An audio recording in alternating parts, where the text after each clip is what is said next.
ಹರೇ ಕೃಷ್ಣ. ಸಮಸ್ತ ವೀಕ್ಷಕ ಬಂಧುಗಳಿಗೆ ನಿತ್ಯ ಚೈತನ್ಯ ಯೂಟ್ಯೂಬ್ ಚಾನಲ್ಗೆ ಹಾರ್ದಿಕ ಸ್ವಾಗತ. ರಮಾ ಏಕಾದಶಿ ಬ್ರಹ್ಮವೈವರ್ತ ಪುರಾಣದಲ್ಲಿ ಶ್ರೀಕೃಷ್ಣ ಮತ್ತು ಯುಧಿಷ್ಠಿರ ಮಹಾರಾಜನ ನಡುವೆ ನಡೆದ ಸಂವಾದವಾಗಿದೆ. ಒಮ್ಮೆ ಯುಧಿಷ್ಠಿರ ಮಹಾರಾಜನು ಶ್ರೀಕೃಷ್ಣನಿಗೆ, ಹೇ ಮಧುಸೂದನನೇ, ಕಾರ್ತಿಕ ಮಾಸದ ಕೃಷ್ಣ ಪಕ್ಷದಲ್ಲಿ ಬರುವ ಏಕಾದಶಿಯ ಹೆಸರೇನು? ಅದನ್ನು ಪಾಲಿಸುವ ವಿಧಾನ, ಈ ವೃತ್ತದಿಂದ ಯಾವ ಫಲ ಪ್ರಾಪ್ತಿಯಾಗುತ್ತದೆ ಎಂಬ ವಿಷಯದ ಬಗ್ಗೆ ನನಗೆ ತಿಳಿಸಿ ಎಂದು ಕೇಳಿದನು. ಆಗ ಭಗವಂತನಾದ ಶ್ರೀಕೃಷ್ಣನು, ಹೇ ನೃಪಶ್ರೇಷ್ಠನೇ, ಸರ್ವ ಪಾಪಗಳನ್ನು ನಾಶ ಮಾಡುವ ಈ ಏಕಾದಶಿಯ ಹೆಸರು ರಮಾ ಏಕಾದಶಿ ಎಂದನು. ಎಷ್ಟೋ ವರ್ಷಗಳ ಹಿಂದೆ ಮುಚುಕುಂದನೆಂಬ ರಾಜನಿದ್ದನು. ದೇವರಾಜ ಇಂದ್ರನೊಂದಿಗೆ ಅವನದು ಆಪ್ತಮಿತ್ರತ್ವವಿತ್ತು. ವರುಣ, ಕುಬೇರ, ಯಮ, ಅಗ್ನಿ ಇವರೂ ಸಹ ಆಪ್ತಮಿತ್ರರಾಗಿದ್ದರು. ಎಲ್ಲ ಧಾರ್ಮಿಕ ತತ್ವಗಳ ಪಾಲನೆಯನ್ನು ಮಾಡುತ್ತಾ ಮುಚುಕುಂದನು ರಾಜ್ಯವಾಳುತ್ತಿದ್ದನು. ಕಾಲಾಂತರದಲ್ಲಿ ರಾಜನಿಗೆ ಕನ್ಯಾರತ್ನವು ಲಭಿಸಿತು. ಅವಳ ಹೆಸರನ್ನು ಚಂದ್ರಭಾಗ ಎಂದು ಇಡಲಾಯಿತು. ಅವಳ ವಿವಾಹವನ್ನು ಚಂದ್ರಸೇನನೆಂಬ ರಾಜನ ಪುತ್ರನಾದ ಶೋಭಾನನೊಂದಿಗೆ ಆಯಿತು. ಒಮ್ಮೆ ಶೋಭಾನನು ತನ್ನ ಮಾವನ ಮನೆಗೆ ಬಂದಿದ್ದನು. ಯೋಗದಿಂದ ಅಂದು ಏಕಾದಶಿ ತಿಥಿ ಇದ್ದಿತು. ಚಂದ್ರಭಾಗೆಯು ಹೆದರಿದಳು ಮತ್ತು, ಹೇ ಭಗವಂತನಾದ, ಈಗ ಏನಾದೀತು? ನನ್ನ ಪತ್ನಿಯು ಅತ್ಯಂತ ಅಶಕ್ತನಾಗಿದ್ದಾನೆ. ಆತನಿಗೆ ಹಸಿವೆಯನ್ನು ಸಹಿಸಲು ಆಗುವುದಿಲ್ಲ. ತನ್ನ ತಂದೆಯು ಬಹಳ ನಿಷ್ಠಾವಂತ ಆಚರಣೆಯನ್ನು ಮಾಡುವವರಿದ್ದಾರೆ. ದಶಮಿಯ ದಿನದಂದು ನನ್ನ ತಂದೆಯು ಸೇವಕರನ್ನು ಕಳುಹಿಸಿ ಏಕಾದಶಿ ದಿವಸ ಯಾರೂ ಊಟವನ್ನು ಮಾಡಬಾರದೆಂದು ಡಂಗೂರ ಸಾರಿಸುತ್ತಾರೆ. ಶೋಭಾನನು ಈ ನಿಯಮವನ್ನು ಕೇಳಿ ತನ್ನ ಪತ್ನಿಯೊಂದಿಗೆ, ನಾನೀಗ ಏನು ಮಾಡಲಿ? ನನ್ನ ಜೀವನವನ್ನು ಉಳಿಸುವುದಕ್ಕಾಗಿ ರಾಜನ ಆಜ್ಞೆಯನ್ನು ಉಲ್ಲಂಘನೆ ಮಾಡುವಂತಿಲ್ಲ. ಅದಕ್ಕೆ ನಾನೇನು ಮಾಡಲಿ ಎಂದು ಯೋಚನೆ ಮಾಡುತ್ತಿದ್ದನು. ಆಗ ಚಂದ್ರಭಾಗೆಯು, ಹೇ ಸ್ವಾಮಿಯೇ, ಮನುಷ್ಯನಂತೂ ದೂರ, ಆನೆ, ಕುದುರೆ ಮತ್ತು ಇತರ ಪ್ರಾಣಿಗಳೂ ಸಹ ಇಂದು ನನ್ನ ತಂದೆಯು ತಿನ್ನಲಿಕ್ಕೆ ಏನೂ ಕೊಡುವುದಿಲ್ಲ. ಇಂದು ನಿಮಗೆ ಏನಾದರೂ ತಿನ್ನುವ ಇಚ್ಛೆ ಇದ್ದರೆ ನೀವು ನಿಮ್ಮ ಮನೆಗೆ ಮರಳಿ ಹೋಗಿ. ಆದ ಕಾರಣ ವಿಚಾರ ಮಾಡಿ ಸರಿಯಾದ ನಿರ್ಣಯವನ್ನು ಪಡೆಯಿರಿ ಎಂದಳು. ತನ್ನ ಪತ್ನಿಯ ಮಾತುಗಳನ್ನು ಕೇಳಿದ ಶೋಭಾನನು, ನೀನು ಹೇಳಿದ್ದೆಲ್ಲವೂ ನಿಜ, ಆದರೆ ಇಂದು ನನಗೆ ಏಕಾದಶಿಯ ವ್ರತವನ್ನು ಪಾಲಿಸುವ ಇಚ್ಛೆಯಾಗಿದೆ. ನನ್ನ ಭಾಗ್ಯದಲ್ಲಿ ಏನಿದೆಯೋ ಅದು ಘಟಿಸಲಿ ಎಂದು ನಿರ್ಧಾರವನ್ನು ಮಾಡಿದನು. ಶೋಭಾನನು ಅಂದಿನ ಏಕಾದಶಿಯ ವ್ರತವನ್ನು ಮಾಡಿದನು. ಆದರೆ ನೀರಡಿಕೆ ಮತ್ತು ಹಸಿವಿನಿಂದ ಬಳಲಿದ್ದನು. ಸೂರ್ಯಾಸ್ತದವರೆಗೆ ಧರ್ಮಪಾರಾಯಣರಾದ ಜೀವಾತ್ಮರು ಮತ್ತು ವೈಷ್ಣವರು ಪ್ರಸನ್ನಗೊಂಡರು. ಭಗವಂತನ ಅಖಂಡ ನಾಮಸ್ಮರಣೆ ಮಾಡುತ್ತಾ ಸಂಪೂರ್ಣ ರಾತ್ರಿ ಜಾಗರಣೆ ಮಾಡಿದನು. ಆದರೆ ಹಸಿವಿನಿಂದ ಶೋಭಾನನು ತನ್ನ ಶರೀರವನ್ನು ತ್ಯಾಗ ಮಾಡಿದನು.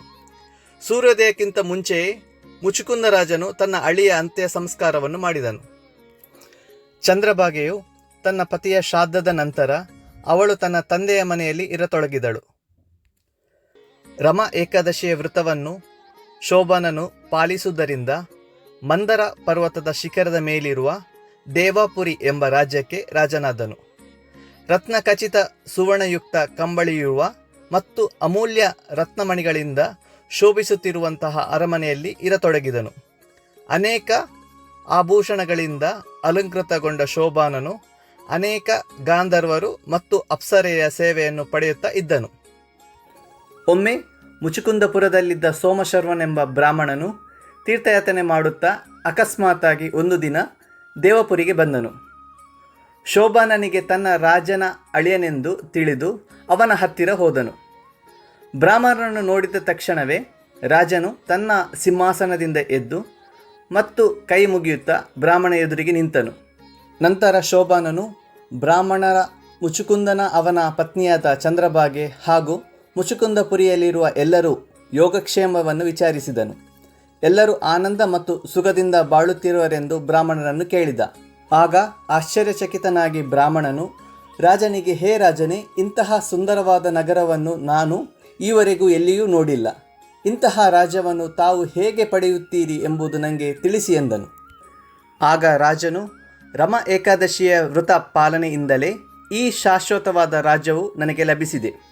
ಈ ರಾಜ್ಯವನ್ನು ಯಾವ ರೀತಿಯಾಗಿ ಶಾಶ್ವತಗೊಳಿಸಬೇಕೆಂದು ನನಗೆ ದಯಮಾಡಿ ತಿಳಿಸಿ ಎಂದನು. ಅಶ್ರದ್ಧೆಯಿಂದ ನಾನು ವ್ರತದ ಪಾಲನೆ ಮಾಡಿದ್ದೇನೆ. ಈ ವ್ರತದ ಪಾಲನೆಯಿಂದ ಅಶಾಶ್ವತ ರಾಜ್ಯ ನನಗೆ ಲಭಿಸಿತು. ಕೃಪೆ ಮಾಡಿ ತಾವು ಇವೆಲ್ಲವನ್ನು ಚಂದ್ರಭಾಗೆಗೆ ತಿಳಿಸಿ. ಕೇವಲ ಚಂದ್ರಭಾಗಳೇ ಈ ರಾಜ್ಯವನ್ನು ಶಾಶ್ವತಗೊಳಿಸಬಹುದು ಎಂದು ನನ್ನ ಅನಿಸಿಕೆ ಎಂದನು. ಇದನ್ನು ಕೇಳಿದ ಬ್ರಾಹ್ಮಣನು ಮುಚುಕುಂದಪುರಕ್ಕೆ ಮರಳಿದನು. ಚಂದ್ರಭಾಗೆಗೆ ತಾನು ನೋಡಿದ ಮತ್ತು ಕೇಳಿದ ಎಲ್ಲ ವಿಷಯಗಳನ್ನು ಹೇಳಿದನು. ಇದನ್ನೆಲ್ಲವನ್ನು ಕೇಳಿದ ಚಂದ್ರಭಾಗೆಯು, ಹೇ ಬ್ರಾಹ್ಮಣ ದೇವನೇ, ನೀವು ಹೇಳಿದ್ದೆಲ್ಲವೂ ನನಗೆ ಕೇವಲ ಸ್ವಪ್ನವೆಂದು ಭಾವಿಸಿದ್ದೇನೆ. ಆಗ ಬ್ರಾಹ್ಮಣನು, ಹೇ ರಾಜಕನ್ಯೆಯೇ, ನಾನು ಸ್ವಂತ ನಿನ್ನ ಪತ್ನಿಯನ್ನು ದೇವಪುರದಲ್ಲಿ ನೋಡಿದ್ದೇನೆ. ಅವನ ರಾಜ್ಯವು ಸೂರ್ಯನಂತೆ ತೇಜಸ್ವಿಯಾಗಿದೆ. ಅದನ್ನು ಶಾಶ್ವತಗೊಳಿಸಬೇಕೆಂದರೆ ನಿನ್ನ ಪತಿಯು ನಿನಗೆ ವಿನಂತಿಸಿದ್ದಾನೆ. ಆಗ ಚಂದ್ರಭಾಗೆಯು, ಹೇ ಬ್ರಾಹ್ಮಣನೇ, ನಾನು ನನ್ನ ಪುಣ್ಯದ ಪ್ರಭಾವದಿಂದ ಆ ರಾಜ್ಯವನ್ನು ಶಾಶ್ವತಗೊಳಿಸುತ್ತೇನೆ. ನೀನು ನನ್ನನ್ನು ಅಲ್ಲಿಗೆ ಕರೆದುಕೊಂಡು ಹೋಗಿರಿ. ಅಗಲಿದ ಇಬ್ಬರನ್ನು ಪುನಃ ಒಂದುಗೂಡಿಸಿದರೆ ಅಪಾರ ಪುಣ್ಯವು ಪ್ರಾಪ್ತವಾಗುತ್ತೆ ಎಂದಳು. ನಂತರ ಸೋಮಶರ್ಮ ಬ್ರಾಹ್ಮಣನು ಅವಳನ್ನು ಮಂದರ ಪರ್ವತದ ಮೇಲಿರುವ ವಾಮದೇವರ ಆಶ್ರಮಕ್ಕೆ ಕರೆದುಕೊಂಡು ಹೋದನು ಮತ್ತು ಅವರಿಗೆ ಎಲ್ಲ ವೃತ್ತವನ್ನು ಹೇಳಿದನು.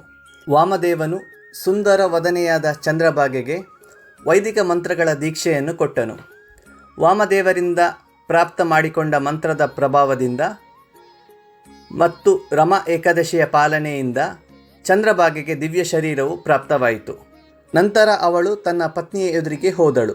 ತನ್ನ ಪತ್ನಿಯನ್ನು ನೋಡಿದ ನಂತರ ಶೋಭನನಿಗೆ ಅತ್ಯಾನಂದವಾಯಿತು.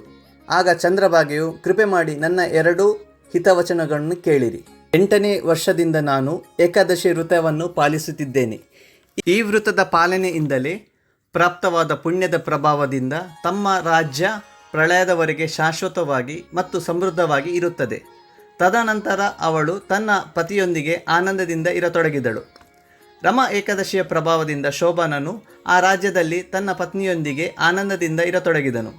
ಆದ್ದರಿಂದ ಹೇ ರಾಜನೇ, ರಮ ಏಕಾದಶಿಯು ಕಾಮಧೇನು ಅಥವಾ ಚಿಂತಾಮಣಿಯಂತೆ ಎಲ್ಲರ ಇಚ್ಛೆಯನ್ನು ಪೂರ್ಣ ಮಾಡುತ್ತದೆ ಎಂದನು.